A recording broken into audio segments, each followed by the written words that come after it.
Hello and welcome to the latest podcast of the Retro Adventurers. I'm Dave Hawkins and I'm joined once again by Jason Compton. Hello, Jason. How are you doing today? Hey Dave, doing great. Looking forward to another transatlantic exchange. It certainly is, and it's a real transatlantic one this time, isn't it? Because we're covering a very UK-based game and a very US game. So we're covering sort of both sides of the ponds for this one. Yep, coming back to those Arctic adventures. I got to say, I think I'm glad we're not taking those on in order, strung together. They do, kind of form a plot arc. But I think taking them in bits and over time is it's working better for me. I think it works better too. And to be honest, I mean, as I say, they although they follow the very similar engine, I wouldn't really say that they need sort of flow in a straight order. So Yeah. anyway, today we are looking at the Ship of Doom, which I feel I should say Ship of Doom, just so that Ben can feel appreciated by it. It's certainly got a very kind of similar feel to it. Yep. Okay, I played this on the ZX Spectrum, and the version I played was released by Arctic in 1982. I have a vague feeling that there were other versions released later by other companies, but I don't actually have the details, so I might actually try and put some links in a bit later. But as I sort of played this when I was sort of 13, I know the game fairly well, so I thought, Jason, perhaps you could just start off with your sort of experiences, because I imagine this is the first time you've played it. Yeah, this is the first time, just like it was my first go at the Planet of Death from episode two.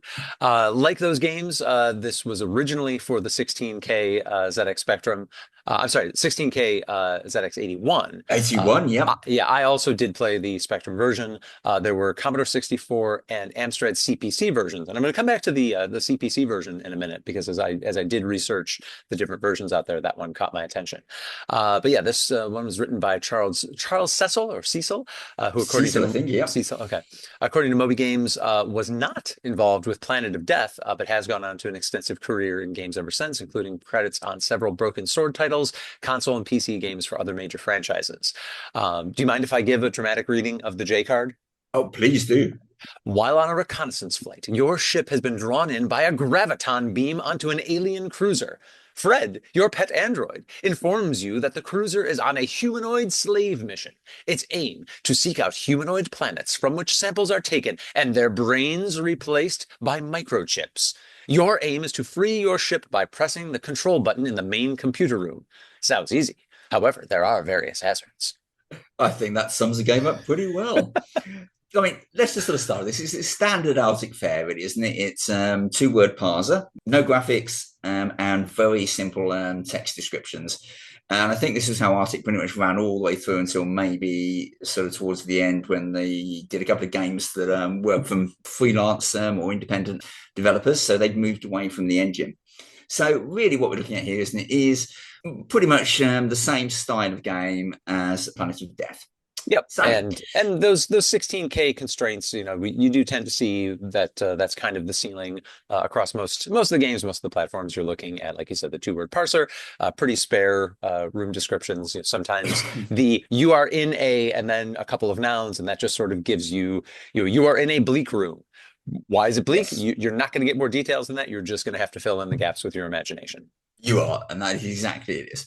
Okay, I mean, to be honest, I mean, I found the game fairly straightforward, possibly because I'd played it before. There were a few sort of anomalies, but I mean, how did you actually find it? Did you find it challenging when you first got in there, or did you just think, oh, this is actually quite a standard sort of beginner game? Well, it was challenging, but it was challenging for two reasons. Well, Mm, I guess three. Some is sort of the standard puzzle design. Some was the what am I thinking? What am I referring to here? Where you build a sonic screwdriver, which is kind of very, I guess it's a very early '80s reference, and it's one that's come again as we are now in year 20 of New Who, which is pretty crazy. absolutely. But there are a lot of people and a lot of periods in which a sonic screwdriver is not exactly a standard reference. Felt No. like a bit of a reach. And then of course there's the random peril as alien after Mm, alien after alien shows up, and you have to shoot the alien, and it's random whether you're going to win that fight. But what is not particularly unclear is that you will die if you type it wrong, which actually Yes. happened to me in a couple of runs, which that was a little rough. That's one of those just padding the difficulty with a random event. And the same with the little girl who was quite Yeah. happy to come up and strangle you if you didn't deal with her early. Yeah, yeah. We posted that on the Facebook page in the run up to this, where you have to thaw her from a block of ice, but then you have to kill her anyway. It's Yeah. kind of odd. The help, and it is notable that a game this small does have a help function, which sometimes gives you useful advice. But yes, do not trust women. Oh dear. I guess I would have. What I'll say is that it felt like it was just clearing an obstacle. It could have been interesting if there were deeper layers to the puzzle somehow that could have fit within the format. Finding out Mm. clearly that she's not a real girl, or something else has subverted her. But it just kind of felt like another step in clearing the block puzzle Mm. was also killing this girl here. So Mm. and on top of that, yeah, just the way too many random aliens to shoot. My next note here is that the J card talks up Fred, and for those of us who grew up playing Planetfall rather than Ship of Doom, I'm like, oh, an android companion that's going to, oh, okay, we really just sort of get one or two notes from him as we go along, but it's kind of easy to forget that Fred is there. It almost seems like Mm. it's a concoction of the J card until it really does come up in the text. It definitely does. There's things like Fred thinks you've done well and things like that. That seemed to be the kind of sort of messages you were sort of getting from him. Yeah, and the first note I had down was him reflecting on the light beam across the south exit. And I was like, but he's been silent for the whole game up to this point. So, Yeah, I'd forgotten you were there, Fred. and why did we have to bother the nice alien who's repairing his ship? Why did we have to? Okay, I guess he's part of the humanoid slaver plot, Well, we can assume. minding his business and doing his job. As far as the puzzle design was concerned, I did, in reflecting on this game to the run up to the recording, I guess I noted that I think it was a good move, a bold move to have getting imprisoned kind of partway through the game be part of the story flow. I could see where players might be like, oh no, I've been abducted. This is probably the wrong move. I should backtrack my steps. And no, it's just part of the sequence to get through the game. But Mm. so that I think added a little bit of intrigue to what otherwise could be some sort of straightforward 16K adventuring. I did just make a special note here. The concept of a laser prison Yes. was notable. And yeah, a lot of work is done by sort of adjective noun descriptions, and you do, if you're ready to fill in the gaps in your mind with the black on gray storytelling, I think you get more out of a game like Ship of Doom. Mm. As I say, they are very similar games. I mean, and you've got the very similar parser restrictions as such as shoot wall with what, and I kind of found that. I mean, it's how the games were really in sort of 1982.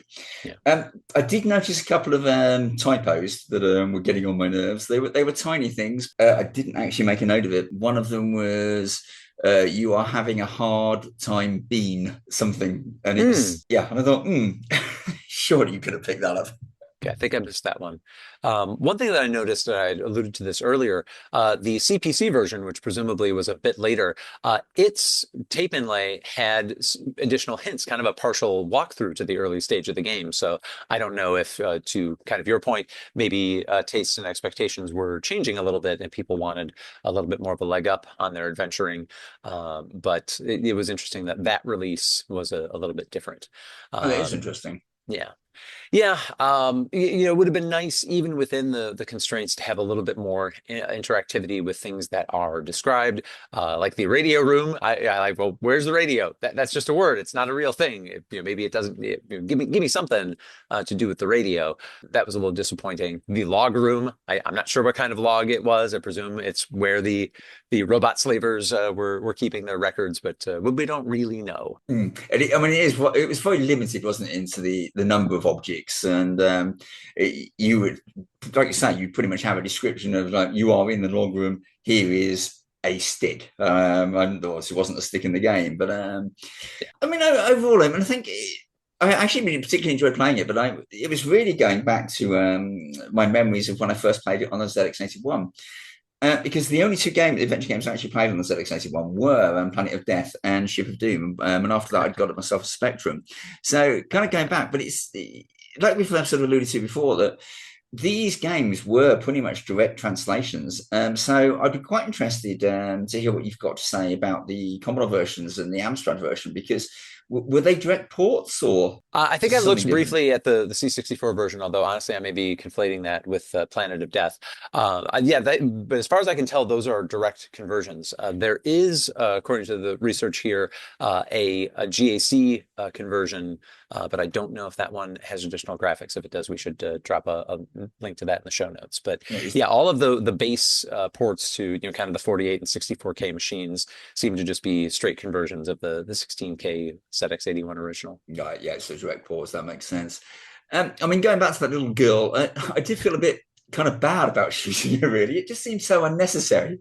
Well, yeah, Um, it becomes necessary because there's a random chance that she'll kill you later. I found the random aliens usually got me first, but that's why it would have been nice to get just a little bit of context for what the issue is. But it is one of those things where you're meant to know with player knowledge and with the help cue of do not trust women that the game is essentially giving you permission. No, no, go ahead. You can't trust her. This is how it's going to go down. But yeah, you'd like to, I guess, through the 2025 lens, you'd like a little more stakes to it if that's going to be the solution. Again, with us having already gone through some effort to get her animate in the first place, but Absolutely. And also, was she a little girl? Was she a girl who was small? Was she a woman? yeah, that's why it would have been nice to get that, and I know, we know that the Scott Adams game format had a hard limit of 99 distinct text messages you could show to the player. I don't know if this Arctic system had something similar, but even if it doesn't, the 16K constraints are real. But that's why you say like maybe one of those messages in there could have been given over to this, but Mm. no use Well, crying it didn't happen. on a ship of doom. You've got bigger problems. You certainly have. I mean, when you got trapped in the actual prison, I Mhm. actually got really stuck there, and I've got to admit I couldn't move on because I don't know whether my version had a bug. Um, I'd assumed obviously you needed to try and reflect the beams with the mirror, Yeah. um, and I'd been trying reflect beam and divert beam, etc. And I didn't make a note of the actual command, but it's something like uh, move bars or something. Yeah, from the walkthrough, it is fuse bars. So Fuse right, you bars, you had the that's it, right yes. idea, but not the right, application of verb and noun to what we're trying to do. And that is an unfortunate limitation where it's not just a question of synonym, it's which object is the author expecting me to act on. Mm. Yes, Yeah. definitely that. I was quite impressed with Drink Drink. I actually thought for the time that must have been a little challenge for them. When you've got a parser that looks at the left, object and the right object, I actually don't know if it's that hard. I think it's the trickier parsers that start to trip over themselves. It could be actually, yeah, because you are then trying to put these sentences in the right order Yeah. rather than just relying on a simple verb noun. And that's a good point. I might actually play around with a bit of coding at some point just to see how simple that probably is. But I think you're probably right. Okay, so what did you say? I mean, let's. This is your second Arctic adventure. I'm sure we'll probably come back to another one. What was your overall sort of impression? Yeah, the overall is I'm intrigued by like I said, the way that they're trying to string together a plot across multiple adventures and across multiple authors. Apparently, I think that was an interesting approach. I think it makes sense from a marketing standpoint to let Mm, people take on an adventure in pieces and kind of bring them back for more. Like a lot of these 16K games, are you there for the elaborate writing? Definitely not. Are you there for the characters? Unfortunately not. Like I said, I would have liked to hear a little bit more from Fred, but we don't really get too much out of him. The puzzles are interesting, but like we mentioned, some of it is not just do I know what I need to do here, but do I know how to phrase it? Yes. So, but we have to remember, we're talking about 1982. We are glad to have game. We are glad to have game on computer we can own, and that is a lot of the context from which these come. So, Oh, absolutely. in the long run, if we do have some time to go through the entire Arctic catalog, there will probably be one or two that bubble up to the top that we say, hey, this is the best example of the constrained, kind of 16K ZX81 adventure writing of the time. These are the ones that to go back to, much like you do with the Scott Adams catalog. Usually people highlight kind of, you play these one or two, you get the sense for how they tell a story, how they work with the constraints.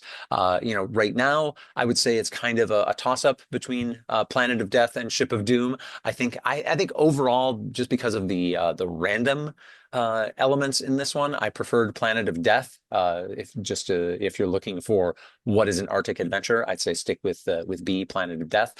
Would I come back to these? Yes. Do I want to do that next episode? No. I think that's a pretty good summary, actually. I mean, I'd agree more with what you said. I found overall that because it wasn't particularly frustrating, apart from, as you say, trying to get the right words, and it is always annoying when you've got these kind of games when you're struggling to solve something, even though you know the solution.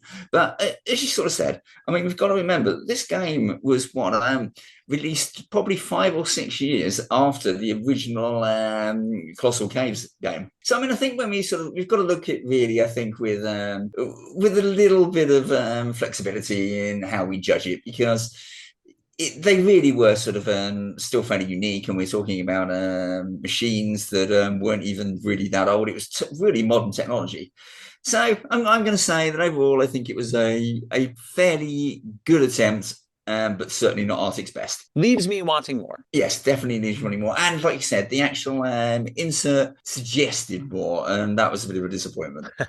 Yeah, having the ability to tell that story in at least a few sentences to kind of prime interest. I think they did a nice job with that, and as a reminder that you can do some storytelling without the elaborate pack-ins and feelies of an Infocom game or things like that. But yeah, some of the when you're relying on random events to keep difficulty up, even for the time, that's when I say we probably could have done better. I mean, I'm not sure which one came first, whether it was Ship of Doom or Planet of Death, because it's the only one actually of the series that I remember having random events in it.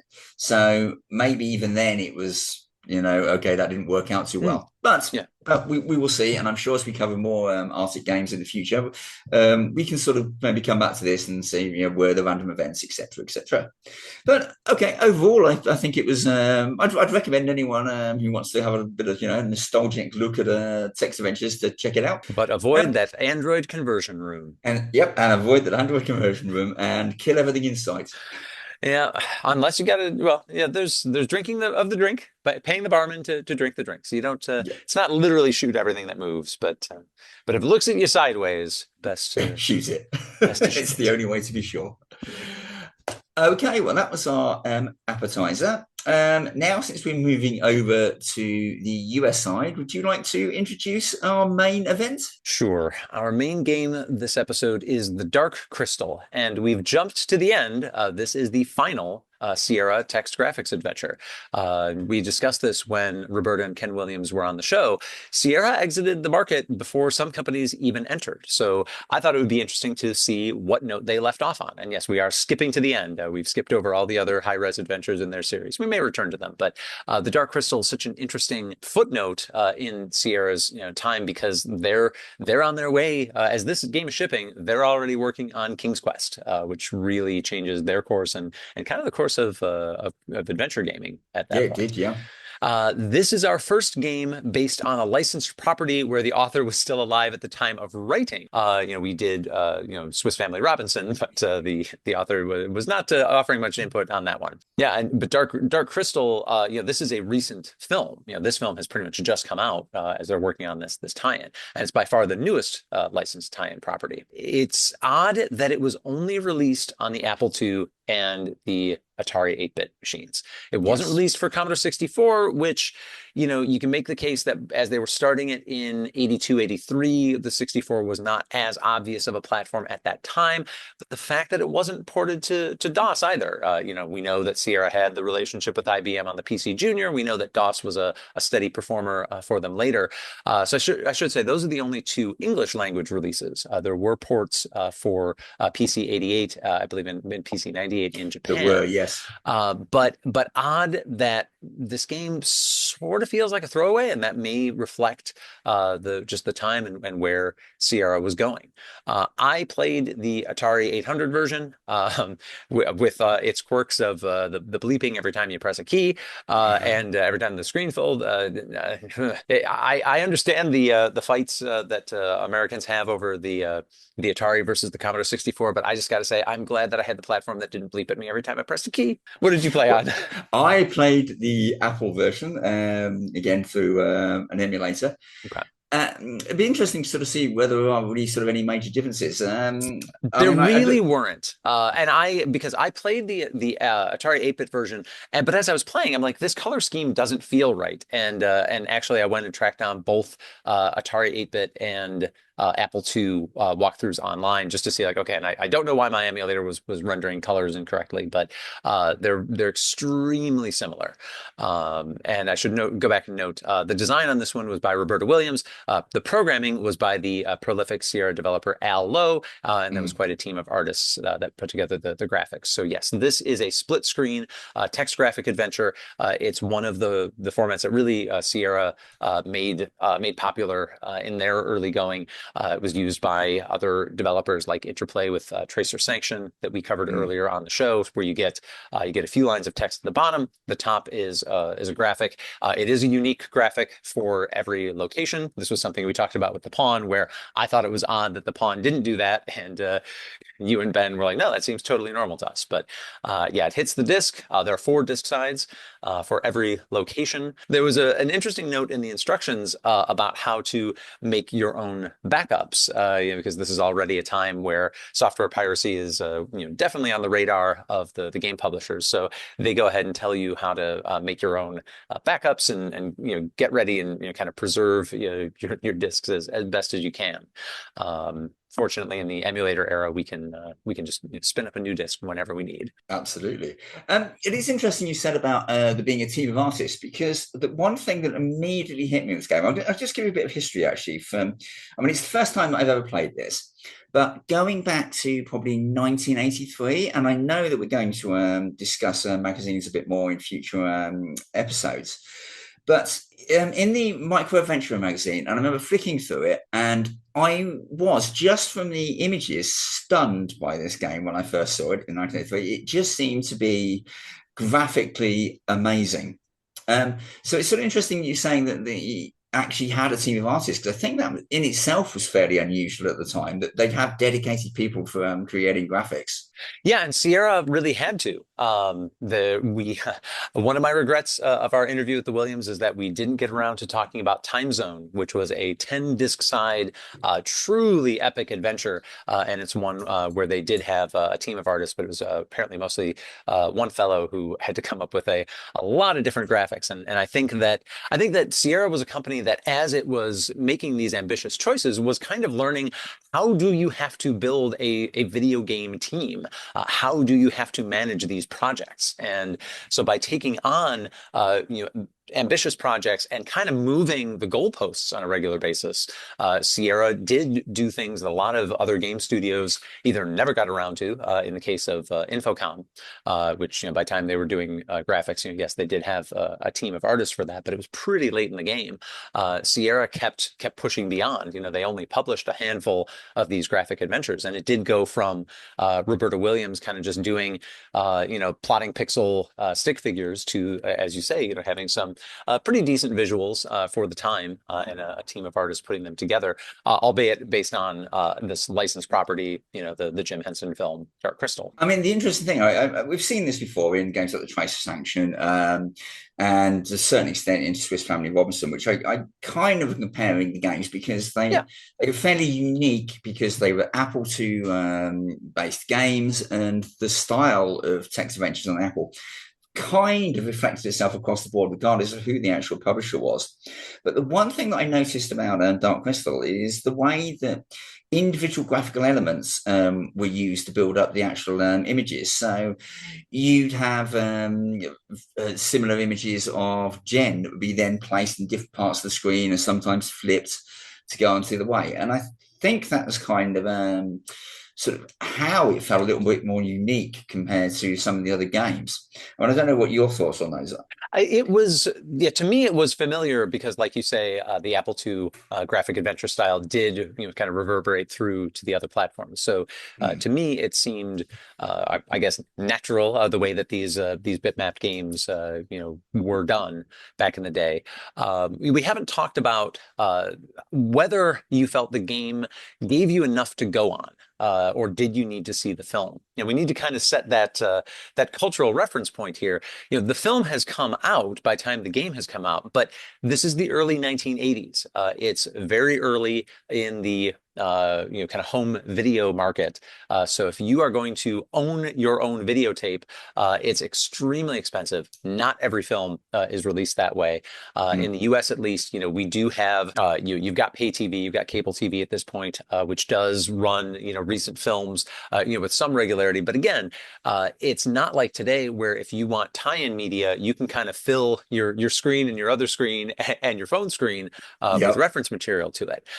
And so to make the story of the Gelflings, Jen and Kira, work for a broader audience, which again may have seen the film but doesn't necessarily have the ability to go back to it, a year or two later. They do include a novella, which kind of sets the expectations and the rules and some of the characters for the world. Did you find that was enough to help you through the game, or did you find yourself reaching for the Disney archives? No, actually, to be honest, I found the novella. It was enough information for me to actually play the game. I have to say, I have not watched the film Dark Crystal since I was a teenager, so we're going back a whole number of years here.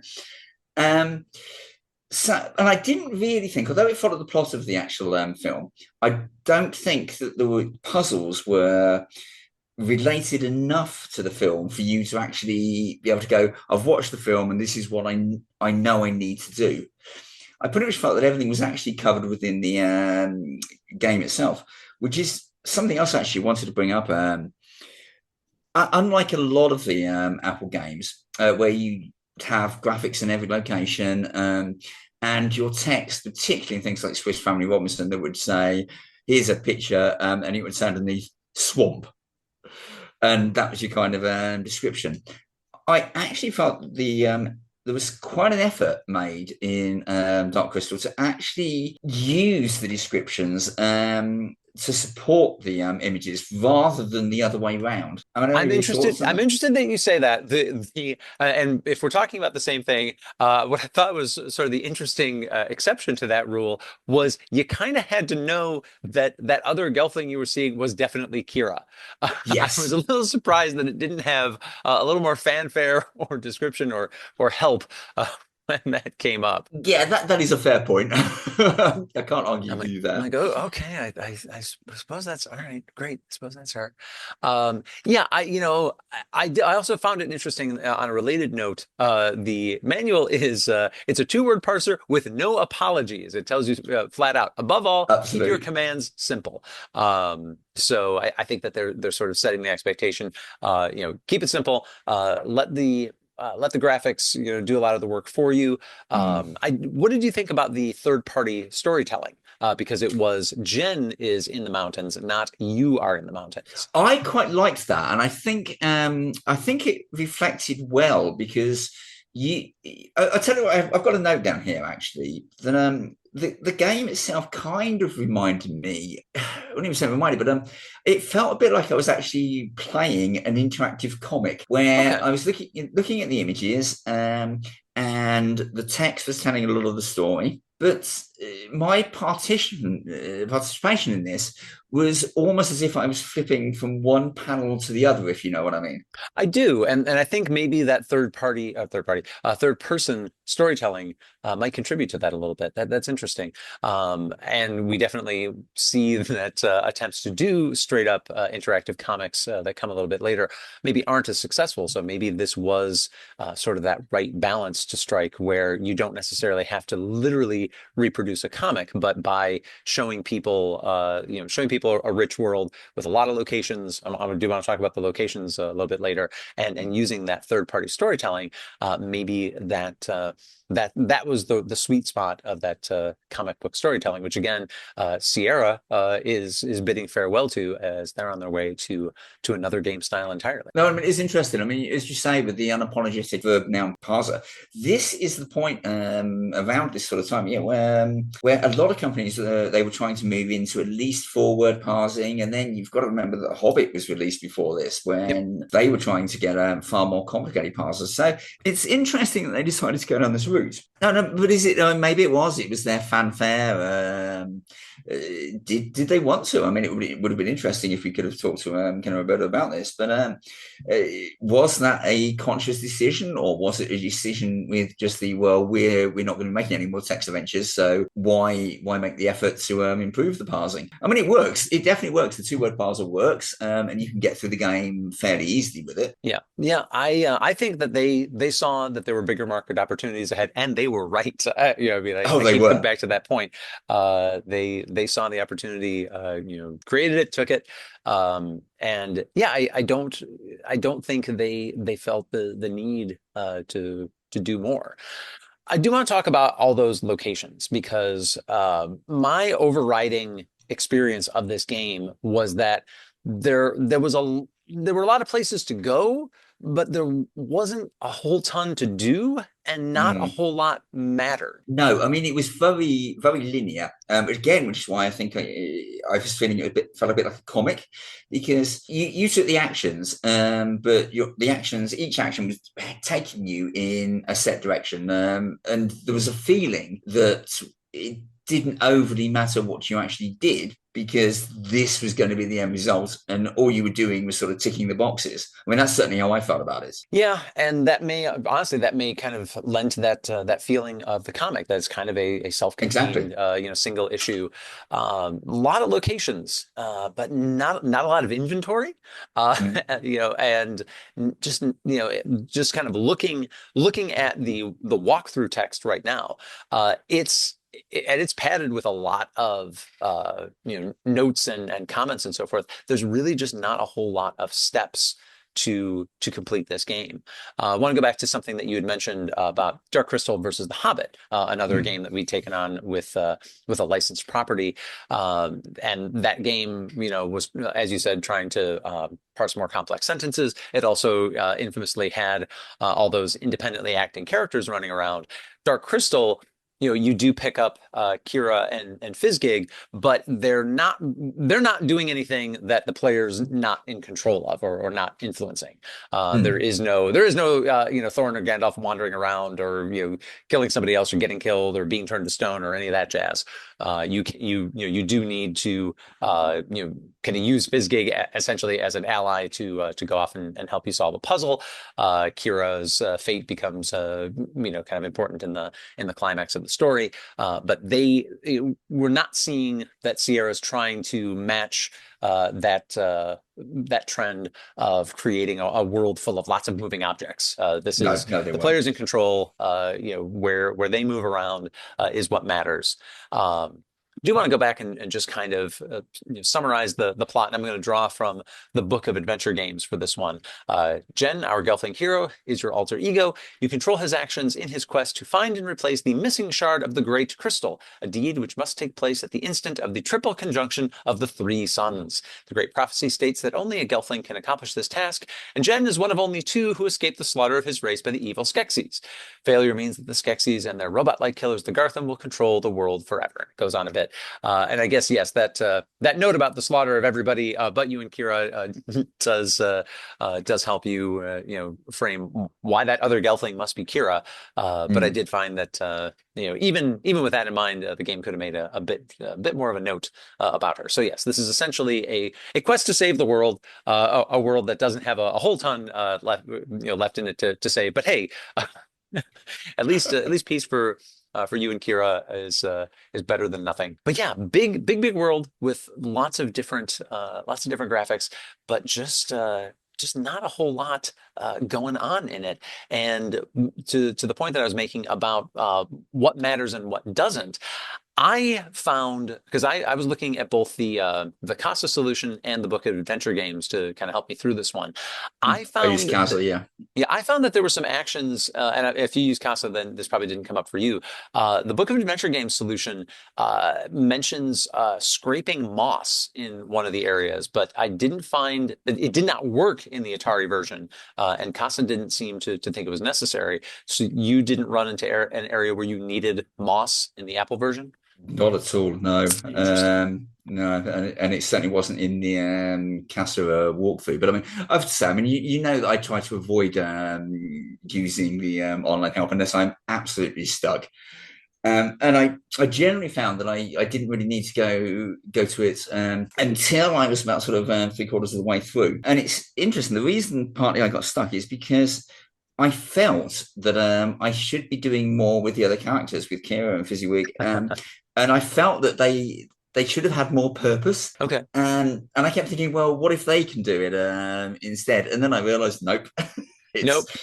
nope, Not they're not set dressing not really. from American developers, they don't. Nope, not happening. Yeah. You get on with it, Jen. It's your job. Yep. Yeah. Which And that is kind of that really is the trend over here. Even when there are those companion characters, it's usually for the one or two problems that only they can solve. The rest of the time, they're just sort of tagging along. I did find another item in my notes that I think speaks to your comic feel again. The idea of the storytelling conceit before Jen can act was a phrase that came up a lot. yes. These no-op moments where nothing you do matters. And my remark on that was, well, that was okay. But I think that what made me feel that way was the same phenomenon that you're talking about, where some of it was we're just going to sit back and kind of turn the page, read the next few panels of the comic, and then decide what happens. And Exactly. and maybe the before Jen can act versus before you can act makes that more okay. Mm. No, yeah, I would agree with that. I mean, I think that was definitely the feeling I sort of came away with.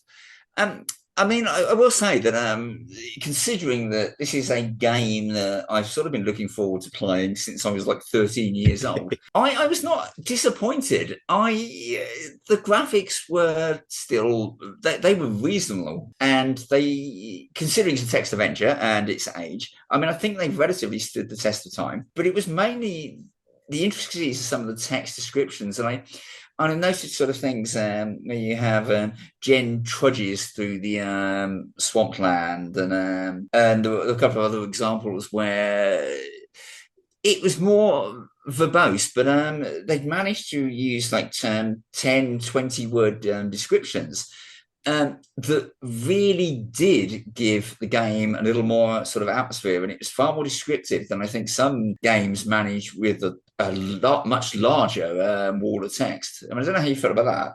No, I think you're right, and I think this is a sign that Roberta Williams had done a number of these at this point, and did have not just her voice, but her ability to really pare things down to what Mm. can I fit in these 4 lines, what supports this graphic. I presume that if you're feeling that, that may mean that the graphics were kind of ready well in advance, and she was able to really craft that text around it. But maybe she was so good that she didn't need much lead time on it. Yeah, or vice But yeah. versa. Maybe they work together. Who knows? Yeah, but the fact that they do work well in concert, I think, yeah, is for better or for worse, this is them at the height of their powers, the Sierra high res adventure team. I did also remark here because I'd forgotten until I saw this in my notes, that sometimes we'll see multiple graphics for an interstitial narrative, which may help explain why they didn't race to put it on the Commodore 64, because without a disk turbo routine, that would have been quite a slog to sit through. I don't know how you found your disc flipping experience. Things loaded fast enough on the Atari 8-bit version, but of course, if you're pulling multiple bitmaps from disk on 64 and you haven't done some disk turbo work in the background, it can be a painful experience. Oh, it could be. I mean, I've actually got this down in my notes. You should say that.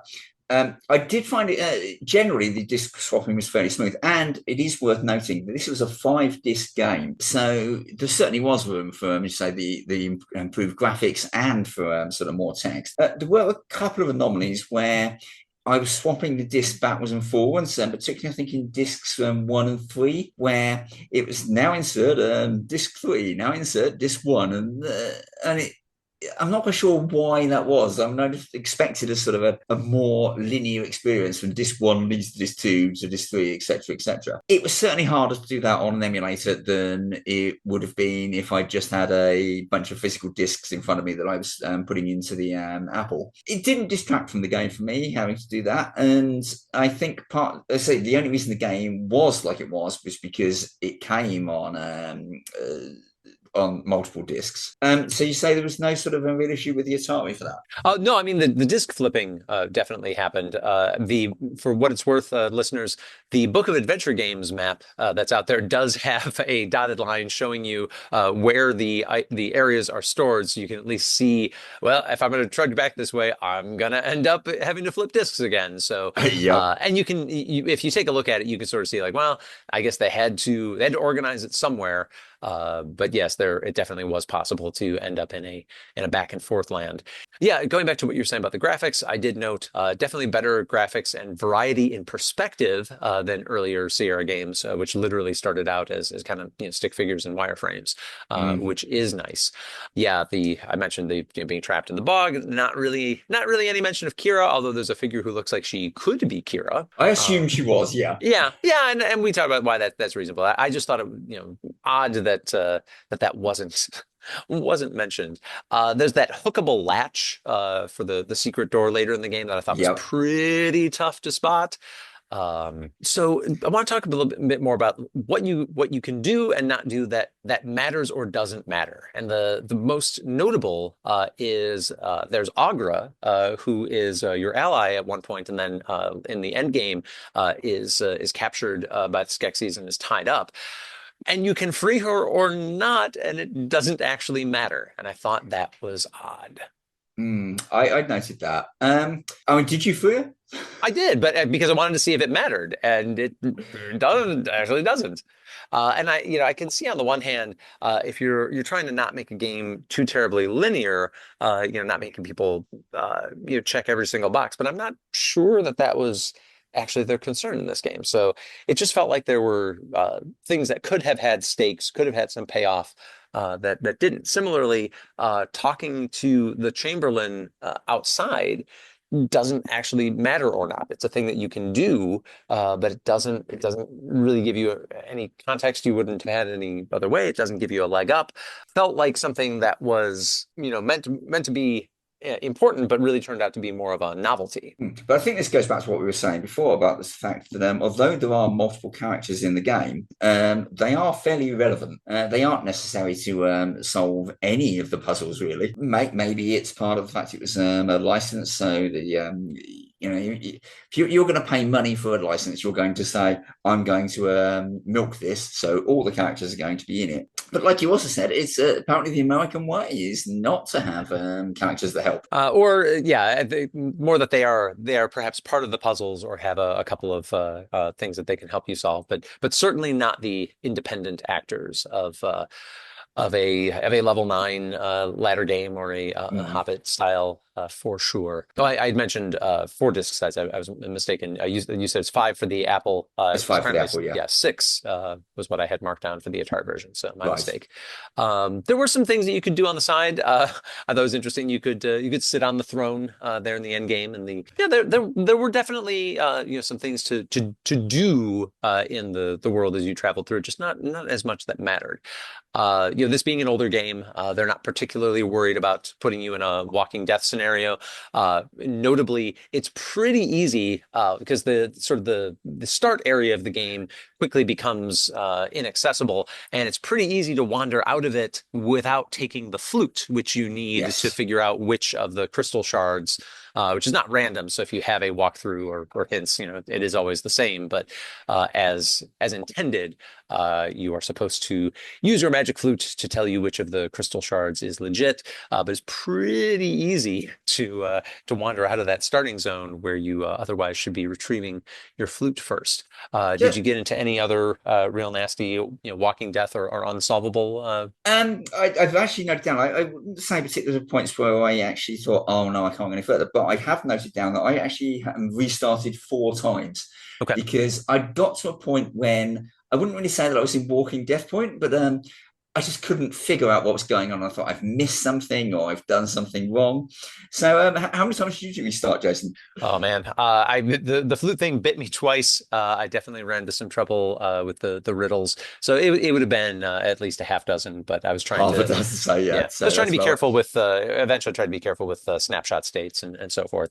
So like I did back up, and we'll talk about the end of the game. But I did choose the wrong answer at a climactic moment just to see how that would play out. Right. The very Um, final piece would this be when you're repairing or not repairing the Yeah. crystal? Yeah. Something else I noted was that you had talked about it being a two-word parser. I did find there was reasonable synonym support. So unlike our Ship of Doom, where it was like, well, I would like to use the mirror to manipulate the light, and it's saying, well, you better figure out that you need to fuse bars rather than divert light or use mirror or whatever. Yeah. For example, the example I made was there's a section where you're trying to ride on the Longstriders. You can jump on them. You can ride them. You can go shell or ride shell at another Mhm. portion where you're looking for conveyance. So they were looking out for the player on that front and trying to make sure that it wasn't a literal, if you don't come up with the correct 2 words, you're stuck, buddy. So I did like the fact that they had some flexibility there in how you needed to solve some of those how else do I get out of this area puzzles. I'd agree with that. But I mean, again, this comes down to the fact that, like we were saying earlier, that I mean, Ship of Doom was 16K and this came on 5 discs. So Yep. there's going to be more sort of options for it, and you're going to get more sort of flexibility. I can ask just sort of looking back at it really, and I say because it's a game I've been looking forward to sort of playing for so long, I genuinely wasn't disappointed, and I think part of me expected to be. I was Yeah. sort of thinking I'm never going to enjoy this as much as my over the last 40 years I've hyped it up to be. Yeah, the build up. That's good. I mean, that's reassuring that there can be those things out there. For me, yeah, this was the first time that I really sat down to play it. I think I'd dabbled with it briefly, but never really looked at it seriously. Like I mentioned in the chat episode, that first volume of the Book of Adventure Games, man, I would just look through that and see these games like this looks so cool. It's amazing. I was never a big Dark Crystal fan as a kid. You mentioned, I think, that you'd last seen it years and years ago. I watched it in its entirety as an adult. I want to say, 10, 15 years ago. And I think that was the Mm. first time that I'd seen it straight through. And I sort of said like, well, okay, this is fine, but I think Labyrinth is better. That kind of I love it. It that was better, but that's kind of my bigger takeaway from it. So I was not a huge Dark Crystal fan, looking for another media outlet for it. But that said, I did like what they did with the world. I enjoyed seeing it fleshed out a little bit more, kind of participating in Jen's comic book story. I really like that metaphor, and I think that really mm, does explain a lot of what's going on in here. Yeah, and even without the freedom of having the book of The Hobbit or Swiss Family Robinson next to you, it does give you enough to go on to experience the world again without having to say like, oh, is Dark Crystal on Disney Channel this week? Man, I'm not going to know what to do in this game. no, absolutely. I mean, it's interesting 'cause you were asking me really how I felt, sort of whether you need to see the film or not. I Mhm. mean, you've said you've seen the film within sort of the last 10 years or so. I mean, do you remember enough about it? I mean, how did you think it compared to the game to the film? The vibes felt similar, and I honestly I did not go back to review the plot summary just to see like how many of these steps really would have needed would have needed information from the film in order to make them work. No, I think that's probably true. we should also mention there was a later remix of this game called Gelfling Adventure when it was published. Yeah, in younger audiences, it's multiple choice progress. And unfortunately, I was very excited when I first found, yay, there's a remastered version of the Dark Crystal, officially licensed and playable online.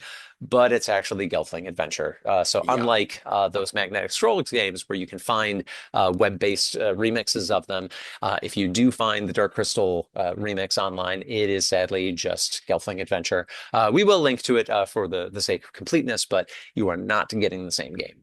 No, absolutely not. Same story, just not the same game. Right. I want to just sort of sit and muse again on the fact that we are looking at a game that was, being developed in 82, 83. It's Sierra's last installment in this. We're still going to see companies entering this market after Sierra has said, nope, we're done with this. And, this is a podcast that celebrates parser adventures, but we know that in the long run, they did have a point. So it's an interesting note for them to go out on. It's an interesting piece of early licensed storytelling from a contemporary property. One of, not the first, but definitely one of the first with a major major film property attached to it. Interesting that an upstart like Sierra made a deal like that work. Others that showed up in the genre in the kind of early 80s were from, one example, 20th Century Fox wanted to get into the video game business. So they had, they commissioned games to be made out of properties, like Porky's, and Alien and stuff like that. This was, Sierra making this deal as still an upstart independent company. And really, they were go-getters out there. I don't know how else to put it. Do you want to talk about the end game before we move on? We can have a little chat about the end Yeah. game. What would you like to say about it? I mean, generally, because I said it felt very much like a comic, and I'm still going to sort of keep using that metaphor because that's sort of how it was. I did like the just the wording at the end where that Jen inserts the crystal slither into the wound, which I really did like that. Yeah. And I think that. I think they could have done more to make the crystal feel like a living thing. I think that if you didn't keep all the sort of fantasy trappings of that plot in your head, it might have been a little disconcerting at the end. But yes, I think that sort of tried to reel it back in, this idea that this isn't just an object, this is sort of the heart of the world that has been damaged. And in so doing, in sort of defying the evil Skeksis and so forth, to try to save the world, you are given this choice. We'll let you live if you'll stop trying to be the hero. Otherwise, we're gonna kill your girlfriend. The correct answer is to say that no, you're not going to abandon your quest. And they do in fact kill her. They do, yeah. And the spoiler writing, alert for anybody who does want to know that. Yeah. No, you made it this far. You're ready for this. And I thought that the writing became very effectively stark. In that it just keeps reminding you that Kira is dead, and there's kind of nothing else that you can do until you kiss her back to life. But something that, again, even in that four-line space, to your point, Dave, there had been some rich, detailed, kind of important writing in there, and it kind of just boils down to Kira's dead. And I thought that really was a way to use the language to create more the stark feeling that maybe the graphics weren't going to be up to, kind of pivoting to that kind of poignant moment. But I think she did it with the writing. Absolutely. And in fact, the final command you will type is kiss Kira, which I quite liked. Yeah. And then the story sort of just unfolds. But again, it's very comic booky at the end. You get a couple more images after that, and it's like it was almost a bit like an early trailer or something like that at the end of when you get a game and you get a sort of cinematic. Yeah, and I think we can see where they were ready to try something else, and instead moving on to the King's Quest world, which is more of a interactive cartoon rather than a comic, in that your main character is animated, the world around you is a little more animated. So Absolutely. it's an interesting historical game in a lot of different ways, both for what it kind of cracks the door open for, which is a lot more licensed properties over the course of the next 4 decades plus, Yeah, 40 plus, yeah. and where Sierra said, you know what, we're done. We're done with this genre. Well, obviously, I think that, I think they come to a point. We've spoken to Ken and Roberta before, and you can see they're very innovative people. They're people who are open to sort of pushing the envelope, and I think maybe that they got to a point when they thought, we've done as much as we can do with a text adventure, leave it to others. And as you say, it was the right decision for them. I mean, they created after that a completely new genre of game. Um, so yeah, I think they made the right decision to leave it up to others now. Yeah. And I think we made a good decision in featuring the Dark Crystal. We will move on to some different games from some different designers, but kind of seeing the swan song of one of the most significant publishers, I think was an interesting thing to track. It definitely was. It was a great experience. Very glad that you suggested it. And as I say, and it's been my childhood dream. And because I wasn't disappointed, that's going to leave a smile on my face, which I think is the most important thing you should get out of a game at the end of it. Yeah, I think we had a couple of certainly cartoony or comic style adventures in this one, but I think left us with some stuff to pivot to in future episodes. We've had sci-fi, we've had fantasy. Maybe we'll bring it back to some more gritty reality in upcoming episodes. I'm sure we will. Okay, well, Jason, well, thanks very much. And I think we should say thanks to everybody for listening. I can't believe how many episodes we're now on to. I mean, when we started off with you and Ben, and I thought, well, not going to get to 10, yet alone 14 or 15. From humble beginnings. And yes, if you've been with us this long, if you've been with us in this episode this long, please rate us in your podcast app. Drop us a line at contact@retroadventures.com. It really does matter to hear from you. It really does help expose our podcast to others when you share those reviews and insights. We can do what we can here, which is continuing to bring you these adventures and our reflections on them, but you can certainly help by amplifying our message to others. You definitely can. So thank you, everyone, for listening. And thank you, Jason, for joining me and suggesting, again, Dark Crystal. Thanks, Dave. Catch you next time.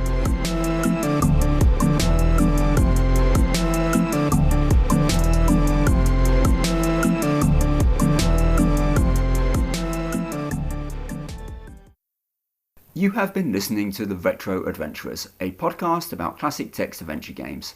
This episode was produced by Jason Compton and Dave Hawkins, with editing by Dave Hawkins. Please subscribe on your favourite podcast platform, including Podbean, Apple Podcasts, Spotify, Amazon Music, and Podcast Addict. Visit us at retroadventurers.com and follow us on Facebook.